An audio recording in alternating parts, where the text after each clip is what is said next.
ಇವತ್ತು ನಾಡಪ್ರಭು ಕೆಂಪೇಗೌಡರ ದಿನಾಚರಣೆ ಬಗ್ಗೆ ಪೂರ್ವಭಾವಿ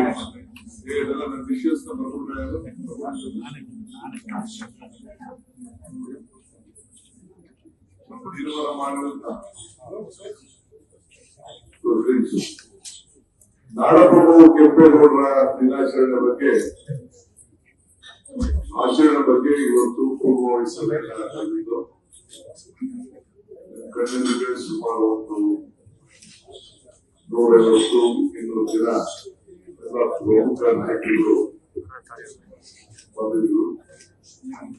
ಸುಮಾರು 60-70 ಜನ ಅನೇಕ ಸಲಹೆಗಳನ್ನೆಲ್ಲ ಕೊಟ್ಟಿದ್ದಾರೆ.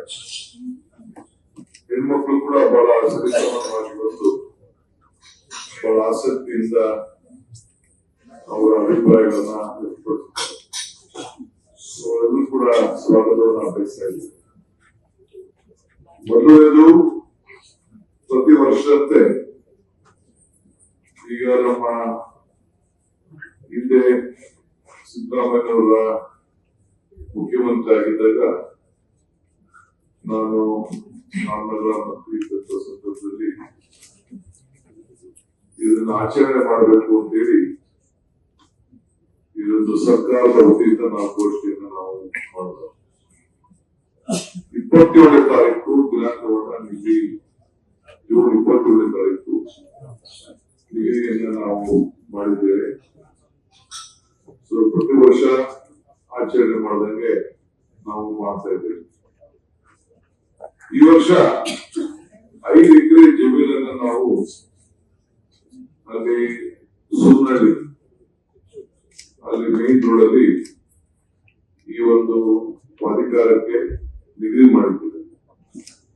ಸೊ ಅಲ್ಲಿ ಭೂಮಿ ಪೂಜೆ ಇಟ್ಕೊಳ್ಳುವಂತ ಕಾರ್ಯಕ್ರಮ, ಆವತ್ತೇ ಭೂಮಿ ಪೂಜೆ ಮಾಡುವಂತ ಕಾರ್ಯಕ್ರಮವನ್ನು ಹಮ್ಮಿಕೊಳ್ತಾ ಇದ್ದೇವೆ. ಅದಕ್ಕೊಂದು ಪ್ರತ್ಯೇಕವಾದಂತ ಬಿಲ್ಡಿಂಗು, ಶಾಶ್ವತವಾದ ಬಿಲ್ಡಿಂಗು, ಬಹಳ ಒಂದು ಬಿಲ್ಡಿಂಗ್ ನೋಡಿದ್ರೆ ಅದಕ್ಕೊಂದು ಗೌರವ ಬರಬೇಕು. ಆ ರೀತಿ ಆರ್ಕಿಟೆಕ್ಚರ್ಗೆ ಮಾಡ್ಲಿಕ್ಕೆ ಕೂಡ ಕೆಲವರಿಗೆಲ್ಲ ನಾನು ಸಲಹೆ ಕೊಟ್ಟಿದ್ದೇನೆ. ಈಗ ನಮ್ಮ ಕಾರ್ಪೊರೇಷನ್ ಕೂಡ ಅದು ಕೊಟ್ಟಿದ್ದಾರೆ. ನಾಡಪ್ರಭು ಕೆಂಪೇಗೌಡರ ಭವನವನ್ನ ಅಲ್ಲಿ ಕಟ್ತೇವೆ ನಾವು. ಸೊ ಆಯ್ತು, ಪ್ರತಿ ವರ್ಷದಂತೆ ಎಲ್ಲಾ ಕಡೆ ಗೋಪುರಗಳಿಂದ ಕುಡಿಗಲ್ಲು, ಉತ್ತಿದುರ್ಗ ಮತ್ತು ಮಾಗಡಿ, ದೇವನಹಳ್ಳಿ ಮತ್ತು ಬೆಂಗಳೂರಿನ ಎಲ್ಲಾ ಕಡೆ ಕೂಡ ಆ ಗೋಪುರ ಇಂದ ಜ್ಯೋತಿ ಬರ್ತದೆ. ಪ್ರತಿಯೊಂದು ಗೋಪುರಕ್ಕೂ ಒಬ್ಬರು ಶಾಸಕರಿಗೆ ಜವಾಬ್ದಾರಿಯನ್ನ, ಮಂತ್ರಿಗಳಿಗೆ ಜವಾಬ್ದಾರಿಯನ್ನ ನಾವು ವಹಿಸ್ತಾ ಇದ್ದೇವೆ. ಸೊ ಇದ್ರ ಜೊತೆಗೆ ಬೆಳಗ್ಗೆ ಒಂದು ಕಾರ್ಯಕ್ರಮ ಅಲ್ಲೇ ಪಕ್ಕದಲ್ಲಿರುವಂತ ನಮ್ಮ ಬಾಬೂಜಿ ನಮ್ಮ ಭವನ ಇದೆ. ಈ ವರ್ಷ ಅಲ್ಲಿ ಆಚರಣೆ ಮಾಡ್ತೀವಿ. ಬೆಳಿಗ್ಗೆ ಪಕ್ಕದಲ್ಲಿ ಗೋಪಿಷನ್ ಹಾಕಿ ಒಂದು 40 ಕಿಲೋಮೀಟರ್ ಒಳಗಡೆ ಈ ಒಂದು ಇದಾಗ್ತಾ ಇದೆ. ಸೊ ಅಲ್ಲಿ ಅದನ್ನ ನಾವು ಮಾಡುವಂತ ಕೆಲಸ ನಾವು ಮಾಡ್ತೇವೆ. ಮೂರನೇದು, ಪ್ರಶಸ್ತಿ, ಅಲ್ಲಿ ರಾಜ್ಯ ಮಟ್ಟದ ಪ್ರಶಸ್ತಿ ಆಗೋದ್ರಲ್ಲಿ ಸಾಯಂಕಾಲ ಒಂದು ಕಾರ್ಯಕ್ರಮ ಮಾಡಬೇಕಾಗಿದೆ. ಅದನ್ನ ನಮ್ಮ ಕೃಷ್ಣಪ್ಪರೇಗೌಡರು ಸಾಯಂಕಾಲ ಬೇರೆ ಕಡೆ ಕಾರ್ಯಕ್ರಮ ಮಾಡಿ ಇದನ್ನು ನಾವು ಕಾರ್ಪೊರೇಷನ್ ವತಿಯಿಂದ ಪ್ರಶಸ್ತಿಯನ್ನು ಕೊಡಬೇಕು. ಈ ವರ್ಷ ಆ ಪ್ರಶಸ್ತಿಗಳಿಗೆ ನಾವು ಬರೀ ವಾರ್ಡ್ಗಳಿಗೆ ಸೀಮಿತವಾಗಿರುವುದಾಗುವುದು. ಇಡೀ ಬೆಂಗಳೂರು ವ್ಯಾಪ್ತಿಯಲ್ಲಿ ನಾವು ಈ ಒಂದು ರೀತಿ ರಾಜ್ಯೋತ್ಸವ ಪ್ರಶಸ್ತಿಯನ್ನು ನಾವು ಕೊಡ್ತೇವೆ.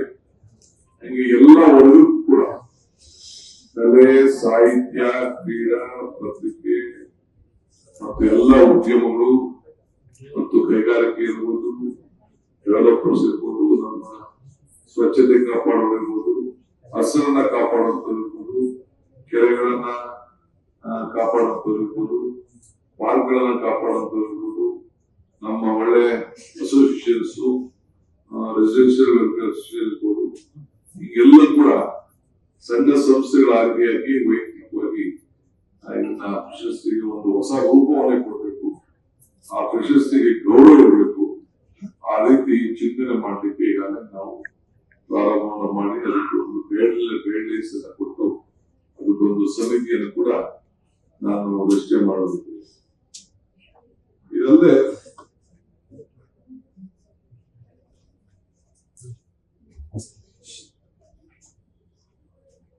ಮುಂದಕ್ಕೆ ಈ ಕಾರ್ಯಕ್ರಮದ ಬಗ್ಗೆ ಸ್ವಲ್ಪ ಹೆಚ್ಚಿಗೆ ಮಾಹಿತಿಯನ್ನು ಕೂಡ ಸಾರ್ವಜನಿಕ ಕೊಡಲಿಕ್ಕೆ ಸ್ವಲ್ಪ ಆಡ್ಸ್ ಕೂಡ ಟಿವಿಗಳಲ್ಲಿ ಬೇರೆ ಕಡೆ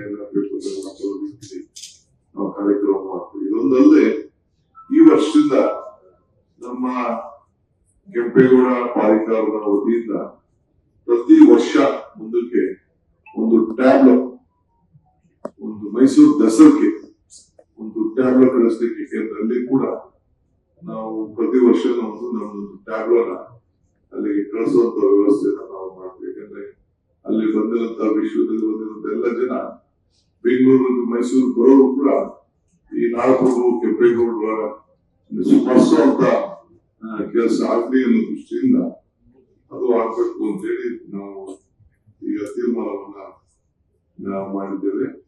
ಆಮೇಲೆ ಪ್ರತಿ ತಾಲೂಕಿನಲ್ಲೂ ವಿಧಾನಸಭಾ ಕ್ಷೇತ್ರದಲ್ಲಿ ನಮ್ಮ ಬೆಂಗಳೂರು ವತಿಯಿಂದ ಅವರು ಆಚರಣೆ ಮಾಡಲಿಕ್ಕೆ ನಾವು ಕನ್ನಡ ಕಲ್ಚರ್ ಮುಖಾಂತರ ಅವ್ರಿಗೆ ಸ್ವಲ್ಪ ಫೈನಾನ್ಷಿಯಲ್ ಅಸಿಸ್ಟೆನ್ಸ್ ಕೂಡ ಹೋದ ವರ್ಷ 1 ಲಕ್ಷ ರೂಪಾಯಿ ಕೊಟ್ಟಿದ್ದೇವೆ. ಈ ವರ್ಷ ಕೂಡ ಅವ್ರಿಗೆ ಪ್ರೋತ್ಸಾಹ ಕೊಟ್ಟು ಜೊತೆಗೆ ಮಕ್ಕಳ ಶಾಲಾ ಕಾಲೇಜುಗಳಲ್ಲಿ ಡಿಬೇಟ್ ಕಾಂಪಿಟೇಷನ್, ಚರ್ಚಾ ಸ್ಪರ್ಧೆ ಇಟ್ಟು ಕೆಂಪೇಗೌಡರ ಬಗ್ಗೆ ಅವರು ಹೆಚ್ಚಿಗೆ ತಿಳುವಳಿಕೆಯನ್ನು ಮೂಡಿಸಲಿಕ್ಕೆ ಹೊಸ ಪೀಳಿಗೆ, ಇದು ಬೆಂಗಳೂರು ಬರೀ ಬೆಂಗಳೂರಿನವ್ರದ್ದಲ್ಲ, ಇದು ಇಡೀ ರಾಜ್ಯಕ್ಕೆ ಹೃದಯ ಭಾಗ ಬೆಂಗಳೂರು. ಮನುಷ್ಯನಿಗೆ ಹೆಂಗೆ ಹೃದಯ